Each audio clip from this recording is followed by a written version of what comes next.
Singapore வேலைவாய்ப்பு பற்றின process சொல்கிறாங்க.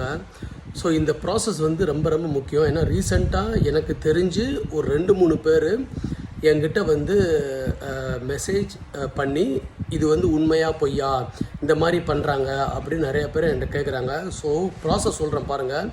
ஃபஸ்ட்டு வந்து நீங்கள் வந்து இன்டர்வியூ அட்டன் பண்ணணும். இன்டர்வியூ அட்டன் பண்ணாமே உங்களுக்கு ஆஃபர் லெட்டர் வருதுன்னா அது ஃபேக். ஓகேங்களா? அதுக்கு அடுத்து ஃபார் எக்ஸாம்பிள் நீங்கள் அது மாதிரி வந்து ஒரு ஆஃபர் லெட்டர் வந்துருச்சு. அந்த ஆஃபர் லெட்டரை வச்சுக்கிட்டு உங்களை வந்து மெடிக்கல் டெஸ்ட் எடுக்க சொல்கிறாங்கன்னு வச்சுக்கோங்களேன். அந்த மெடிக்கல் டெஸ்ட்டுக்கு அதாவது அது பிரயோஜனமே கிடையாது. அந்த மெடிக்கல் டெஸ்ட் வந்து இந்தியாவில் வந்து நீங்கள் மெடிக்கல் டெஸ்ட் எடுக்க சொல்லுவாங்க. அந்த மெடிக்கல் டெஸ்ட் நீங்கள் இந்தியாவில் எடுக்க சொன்னாங்கன்னா அது வந்து ஒரு கன்ஃபர்மேஷன் பண்ணுறதுக்காண்டி தான். நீங்கள் சிங்கப்பூர் வந்ததுக்கப்புறம் எடுக்கிற மெடிக்கல் ரிப்போர்ட்டு தான் செல்லுபடியாகும். நீங்கள் இந்தியாவில் எடுக்கிற மெடிக்கல் ரிப்போர்ட் செல்லுபடி ஆகாது.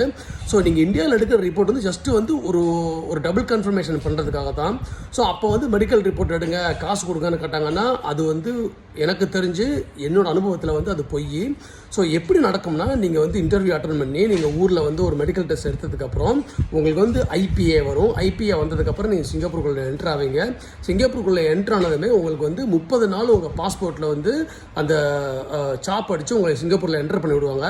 நீங்கள் சிங்கப்பூர் உள்ளே என்ட்ரு ஆன உடனே நீங்கள் மறுபடியும் மெடிக்கல் டெஸ்ட் எடுத்துகிட்டு அந்த மெடிக்கல் டெஸ்ட் ரிப்போர்ட் வந்ததுக்கப்புறம் எம்ஓஎம்மில் வந்து உங்களுக்கு வந்து அந்த கார்டு உங்களுக்கு எது ஒர்க் பெர்மிட்டோ எஸ்பாஸோ இல்லை இபாஸோ உங்களுக்கு கார்டு வரும். அந்த கார்டு வந்ததுக்கப்புறம் தான் நீங்கள் அஃபிஷியலாக வேலைக்கு சேர முடியுங்க. இதுதான் ப்ராசஸ். இதை தவிர வேறு ஏதாவது ஒரு டீவியேஷன் பண்ணுறாங்கன்னா அந்த இடத்துல வந்து ஏதோ ஒரு ஃபேக் ஏதோ நடக்குது. ஸோ நீங்கள் கவனமாக இருந்துக்குங்க.